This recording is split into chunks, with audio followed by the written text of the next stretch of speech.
न्यायवार्ता podcast के इस episode में आपका बहुत बहुत स्वागत है। इस पॉडकास्ट में हम न्याय संस्था द्वारा चलाई जा रही संविधान फेलोशिप्स के फेलोज से बातचीत करते हैं। अगर आपको इस फेलोशिप्स के बारे में ज्यादा जानकारी चाहिए तो आप न्याय की वेबसाइट पे विजिट कर सकते हैं। तो अपने आज के इस एपिसोड्स में हम बातचीत करने जा रहे हैं बिहार राज्य के अपने फेलो धर्म किशोर से। धर्म किशोर पटना हाईकोर्ट में वकील हैं और लंबे समय से मानव अधिकार के मुद्दों पर काम कर रहे हैं। वो खास तौर से गरीब और वंचित लोगों के लिए केस लड़ते हैं जो वकील नहीं रख सकते हैं। साथ ही वो जेल से जुड़े मामलों और अंडर ट्रायल कैदियों के अधिकारों पर भी काम करते हैं। धर्मकिशोर को जमीन से जुड़े विवाद, SC/ST act, POCSO act, posh act, घरेलू हिंसा और पारिवारिक मामलों में काम करने का अनुभव है। धर्मकिशोर, आपका इस पॉडकास्ट में बहुत बहुत स्वागत है। धन्यवाद। तो सबसे पहले हम चाहेंगे हमारे देखने वालों को आप अपना परिचय दीजिए कि आप कहाँ पैदा हुए और आपने क्या पढ़ाई की है।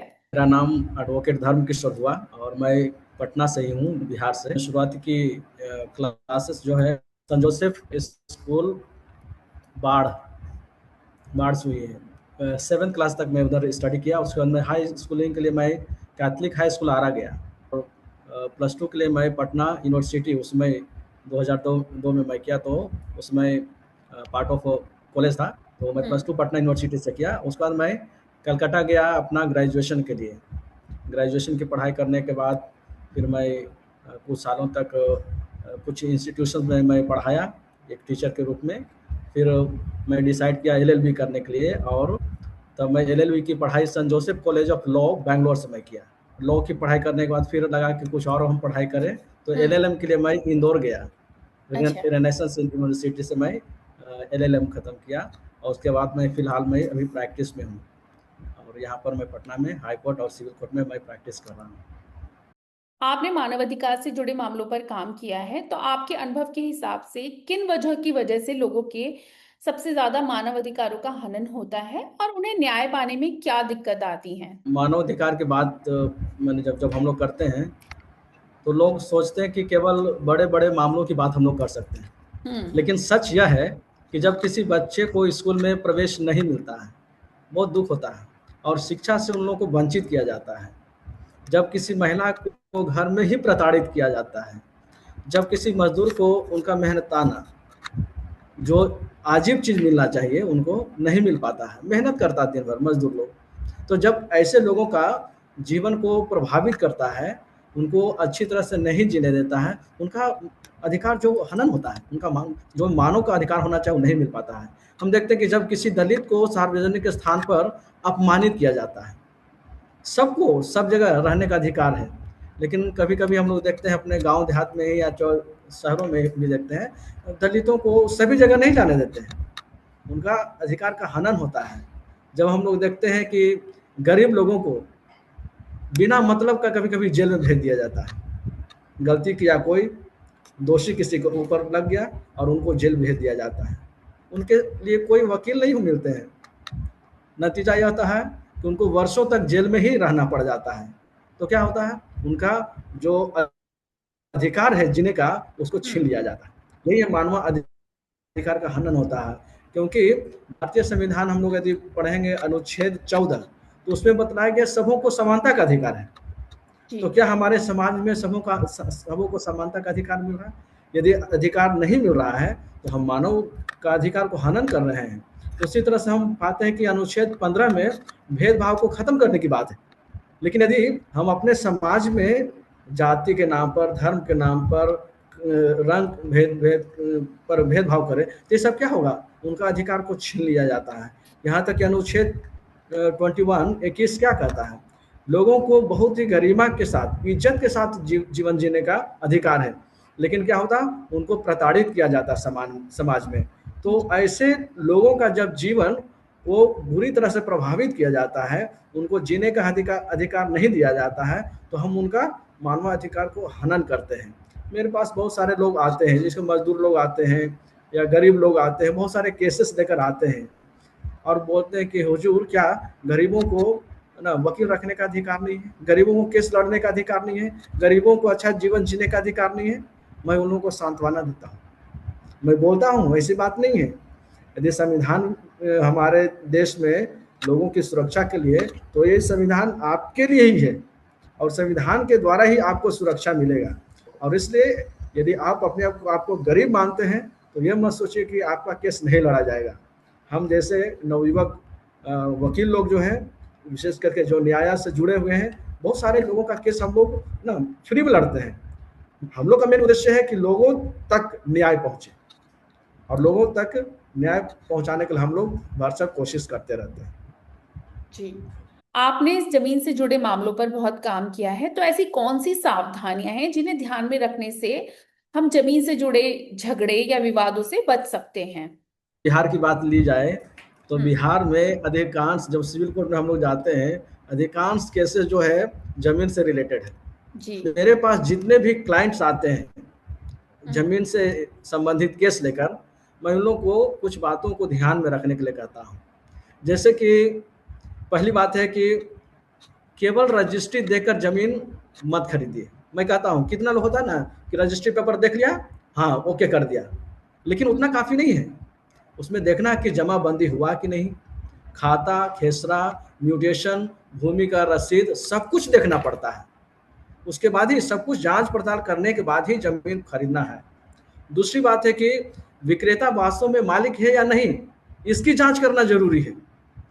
कभी कभी ना एक व्यक्ति दूसरा व्यक्ति का खेत को बेच देता है, खरीदने वाला को मालूम भी नहीं होता कि सचमुच में किसका जमीन है।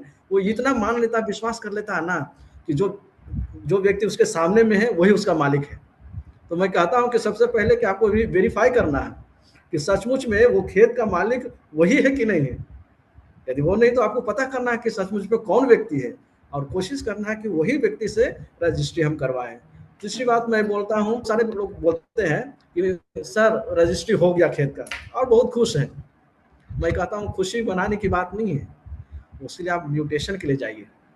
जब म्यूटेशन कराएंगे तभी आपको उस पर अधिकार होगा जमीन पर। केवल रजिस्ट्री कर लेने से किसी का अधिकार नहीं मिलता है ना, उस पर स्वामित्व आपको होना है। तो रजिस्ट्री के साथ साथ आपको म्यूटेशन के लिए भी जाना जरूरी है। उसके बाद में क्या है, लोग खेत खरीद कर छोड़ देते हैं। मैं कहता हूँ छोड़ने की बात नहीं है, आप उसमें बाउंड्री वॉल बनाएं। जब तक आप अपने पोजीशन में नहीं आएंगे, पोजीशन में कैसे आएंगे, जब बाउंड्री वॉल बना दिए, जब उसमें कुछ बना दिए, खेती करना शुरू किए, कुछ तो होना चाहिए, तब जाकर आप उसको क्लेम कर सकते हैं कि मैं पोजीशन में हूँ। बाउंड्री वॉल, सो बाउंड्री वॉल बनाना भी बहुत ज़रूरी होता है। उसी तरह से ध्यान में देना कि यदि पैतृक संपत्ति, पैतृक ये जमीन खरीदा जा रहा है, उसमें देखना कि माने 4-5 भाई लोग हैं, सबों का एनओसी मिला है कि नहीं।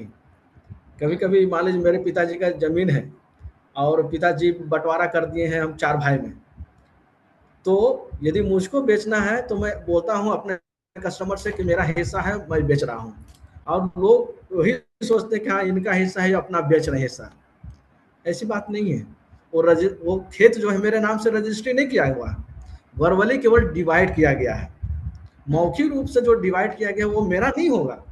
इसलिए या तो मेरे नाम से वो रजिस्ट्री हो जाए, मेरे पिताजी को रजिस्ट्री करना है तब हम उसको बेच सकते हैं, या तो मेरे साथ में जो भी मेरे भाई लोग हैं उन लोगों का एनओसी होना बहुत जरूरी है, यह कहते हुए कि हम सबों को किसी तरह का ऑब्जेक्शन नहीं है, सबों का सहमति होना है तब। क्योंकि मेरे पास कैसे आया है, 2-3 साल पहले लोग खरीद लिए जमीन, है ना, उसके बाद में केस हो गया।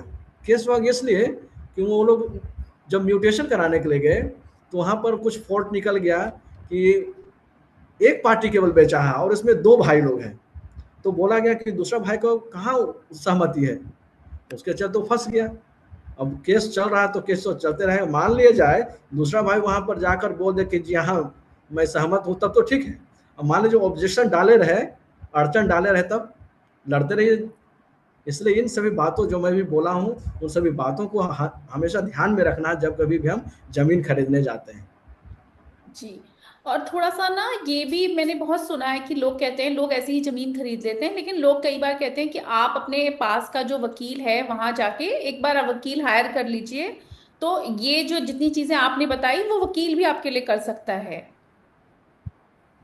बहुत ज़रूरी है, क्योंकि ना कभी कभी हम लोग सोचते हैं कि वकील को क्यों बीच में लाएं, पैसा हाँ। खर्च होगा, लेकिन ये लोग नहीं समझते हैं कि यदि हम वकील अभी रख लें तो बाद में पैसा खर्च नहीं ज़्यादा करना पड़ा। क्यों?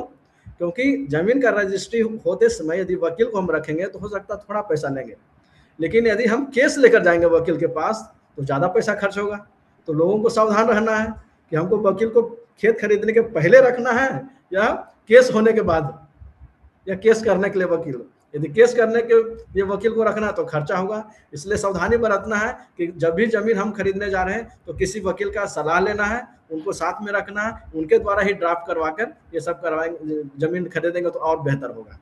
जी बिल्कुल, ये बहुत अच्छी जानकारी दी आपने। अंडर ट्रायल कैदियों पर बहुत काम किया है, तो उन्हें न्याय पाने के रास्ते में उन्हें सबसे ज्यादा क्या परेशानियां आ रही हैं? कई जेलों को मैं विजिट किया हूँ और बहुत सारे कैदियों से मैं मुलाकात किया हूँ। दुख की बात यही है कि कई लोगों को यह भी नहीं पता था कि उनके केस की अगली तारीख क्या है, नहीं मालूम है, कोई बताने वाला नहीं है। मैं एक कैदी से मिला एक जेल में, वो कुछ शराब का मामला था। जब मैं उनसे मिला तो यह मालूम पड़ा कि उनके घर वालों को अभी तक सूचना नहीं मिला है। यदि घर वालों की कोई सूचना नहीं मिले तो केस लड़ेगा कैसे? क्योंकि उसके पास तो फ़ोन नहीं है, किसी को नहीं खबर कर पाया। तो ये सारे मुश्किलें जो है हमेशा आते रहता है अंडर ट्रायल में। तो लोगों को मार्गदर्शन करने के लिए कोई ना कोई वकील को होना ज़रूरी है। यदि वकील उनको दिया जाए तो सही समय पर ट्रायल हो जाएगा, सही समय पर उनका केस को लड़ा जाएगा और वो सही समय से बाहर निकलेंगे। नहीं तो क्या होगा, ना उनके घर वालों को मालूम है, ना इनको मालूम है कि किस, कभी कभी तो ऐसा भी होता है कि भीड़ भाड़ में किसी को अरेस्ट कर गया गया, उसको मालूम ही नहीं कि किस लिए हमको पकड़ा गया। यहाँ तक और लोग डरते हैं पूछने के लिए, है ना। बोला गया कि अरेस्टेड लोगों का जो अधिकार है ना, उसको कम से कम जानना चाहिए कि अधिकार के साथ पूछना चाहिए, भाई हमको क्यों अरेस्ट किया। लोग डरते हैं पूछने के लिए भी। रिजल्ट क्या होता है, जेल में रहते हैं, जेल में जाने के बाद बस कोई सुनने वाला नहीं उनका। ये बहुत सारी मुश्किलें आते रहती है। तो हम लोग को हमेशा ध्यान देना है कि अंडर ट्रायल जो भी कैदी लोग हैं उनके लिए वकीलों को ना हमेशा उपलब्ध कराया जाए ताकि उनका ट्रायल जो है फास्ट हो, है ना। क्योंकि अनुच्छेद 21 में बोला गया है कि हम लोग को तो जीने का अधिकार है, ये भी बतलाया गया है कि स्पीडी ट्रायल का भी अधिकार होता है।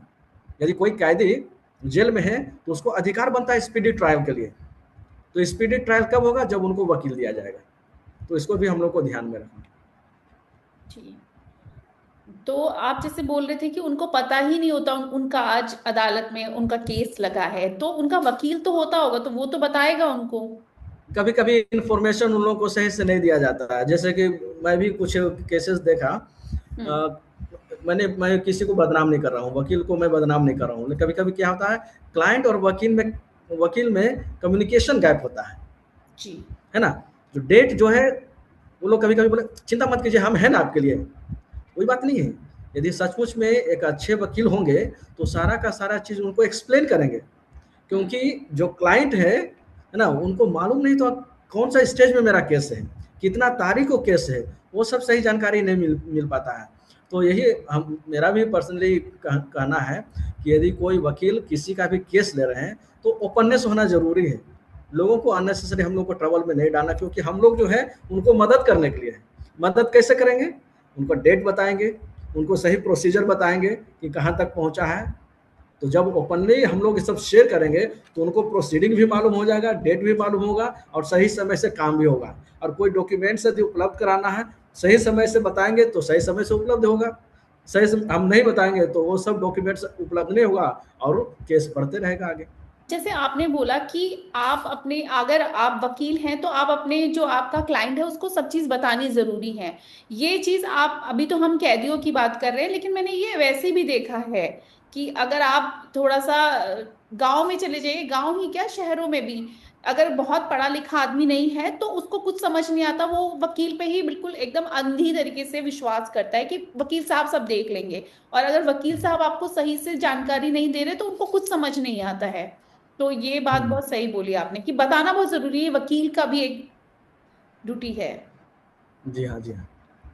आप संविधान फेलोशिप्स के फेलो हैं, तो इस फेलोशिप से आप बिहार में क्या बदलाव ला रहे हैं और क्या काम आप करते हैं, थोड़ा इसके बारे में बताइए। जो न्याय के द्वारा काम किया जा रहा है, काबिल तारीफ है। आज मैं बिहार के विभिन्न जिलों, यहाँ तक देखिए सासाराम में गया हूँ, सहरसा गया हूँ, रजौली गया हूँ, बहुत दूर दूर तक मैं गया हूँ। ये सब मुझको मौका मिला है न्याय के द्वारा काम करने का मौका मिला है, और न्याय के द्वारा जब मौका मुझको मिला है तो मैं बहुत दूर दूर शहरों तक मैं जाकर अवेयरनेस प्रोग्राम चलाया हूँ। अब मैं लोगों से सीधे संवाद कर रहा हूँ, लोगों से बात कर रहा हूँ, और हम जो है महिलाओं, युवाओं, पंचायत प्रतिनिधियों, विद्यार्थियों और समुदाय के सभी लोगों से मिलते हैं। बड़े बड़े मैंने कॉलेज में, मैं सासाराम का महिला कॉलेज में मैं गया, बड़े बड़े ये NGO हैं, हम लोग का पार्टनर से, उन लोगों के साथ काम मिलकर काम करने का मौका मिल रहा है। कुछ महीनों तक काम किया हूँ न्याय के साथ, तो मैं हमेशा वही ऑब्जर्व कर रहा हूँ कि जब हम गांव में जाते थे, लोगों के पास जब जाते थे, है ना, तो उनसे पूछते थे आपकी सबसे बड़ी समस्या क्या है, और फिर उस पर हम लोग चर्चा करते थे। उनका विषय क्या होता था? कहीं शिक्षा का अधिकार नहीं मिला है, बच्चों को अधिकार नहीं मिल रहा, कहीं घरेलू हिंसा हो रहा है, महिलाओं के साथ हिंसा हो रहा है घर में ही, कहीं डिजिटल फ्रॉड हो रहा है।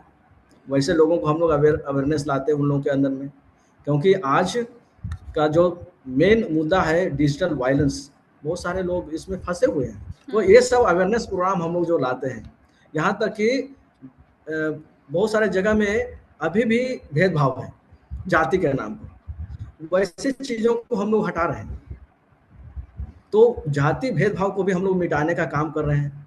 यहाँ तक कि भूमि विवाद है, जैसे मैं स्पेशलाइज्ड हूँ, अभी बन रहा हूँ थोड़ा थोड़ा, मैंने अधिक सीख रहा हूँ जमीन का मामला के बारे में, तो मेरे पास बहुत सारे केसेस आते हैं जमीन से संबंधित।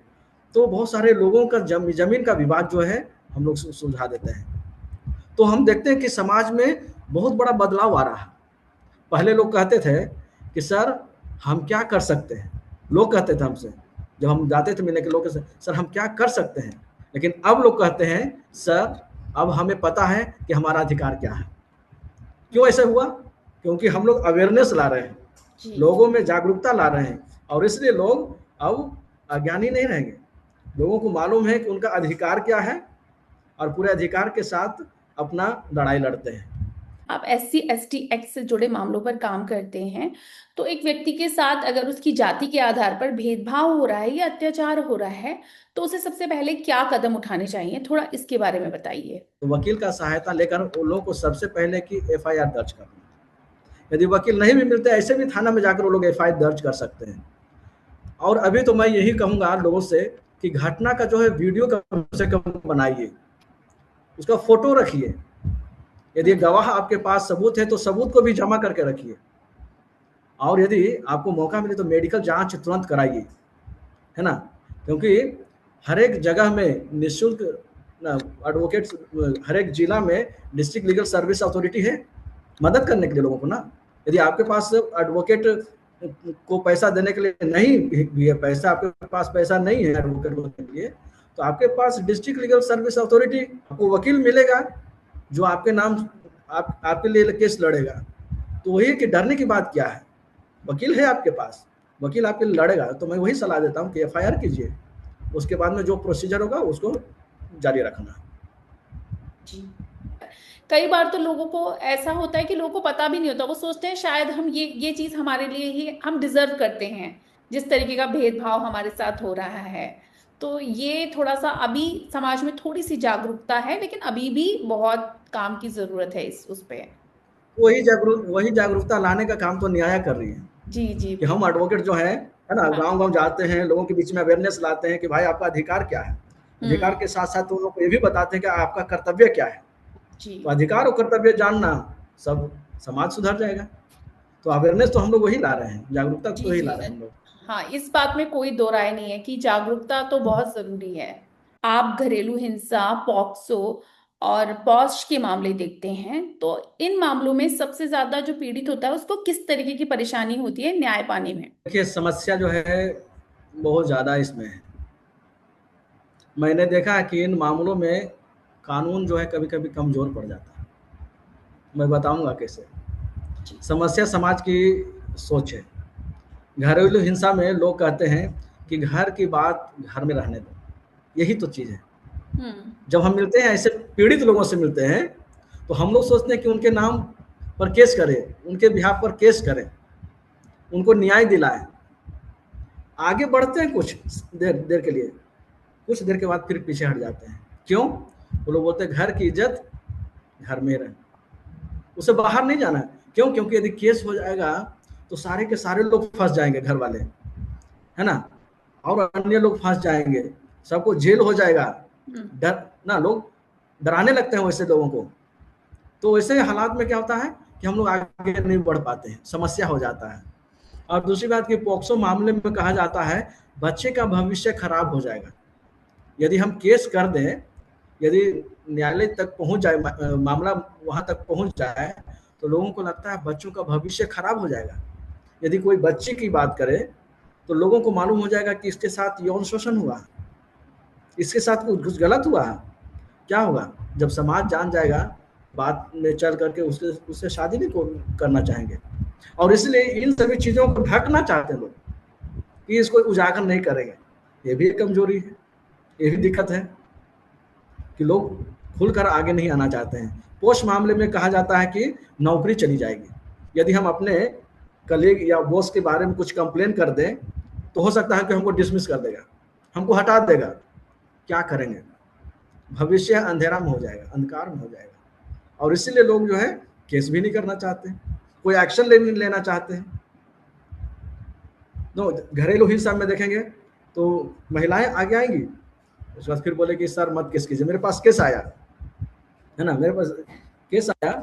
अब मैं गया उनसे मिलने के लिए, महिला से मैं मिलने के लिए गया, तो मैं सोचा कि उनसे बातचीत करने के बाद उनका हस्बैंड का भी कंसेंट ले लेते हैं कि क्या बात है, सही क्या है। तो मैं मिला, बाद में महिला बोल दी कि सर अभी केस नहीं करेंगे। क्यों? क्योंकि उनका हस्बैंड की तरफ से प्रेशर है, वो अपना भाई ही उसको दबा सता रहा है, प्रताड़ित कर रहा है। एक है माँ है, सासू है, उसकी अपनी माँ है, तो माँ के बूढ़ी है, उसके ऊपर क्या तुम केस करेगी, जेल चल जाएगी, वो क्या होगा उसके साथ। भाभी मेरी है, वो भी अपनी भाभी है, दो बात बोल ही दिया तो क्या। वो नहीं देख रहा कि किस तरह से उसको सताया जा रहा, दबाया जा रहा, प्रताड़ित किया जा रहा, वो नहीं देख रहा है। देख रहा है इतना ही कि घर वाले ही लोग हैं। यदि घर वालों के ऊपर, अपने भाई के ऊपर, अपने भाभी के ऊपर, अपने मम्मी के ऊपर, अपने पापा के ऊपर केस करेंगे तो क्या होगा? दुनिया के लोग हंसेंगे, इसलिए लोग आगे नहीं बढ़ना चाहता। जब आगे नहीं बढ़ेंगे तो फिर कैसे हम लोग उनको सपोर्ट करेंगे? तो सबसे ज्यादा की चुनौती यही है। आखिर में हमारे सुनने वालों को आप कोई अपना संदेश देना चाहेंगे? कि हम अक्सर सोचते हैं कि संविधान केवल वकीलों, न्यायाधीशों और नेताओं के लिए, लेकिन ऐसा नहीं है। संविधान जो है हर किसान के लिए है, इसलिए किसान भाइयों का जो अधिकार है उसको भी जानना है, किसान भाइयों का जो कर्तव्य है उसको भी जानना है, क्योंकि संविधान कर्तव्य और अधिकार दोनों देता है। तो ये नहीं सोचना कि केवल वकीलों का है, बड़े बड़े लोगों का है ये संविधान, नहीं, किसानों का भी है।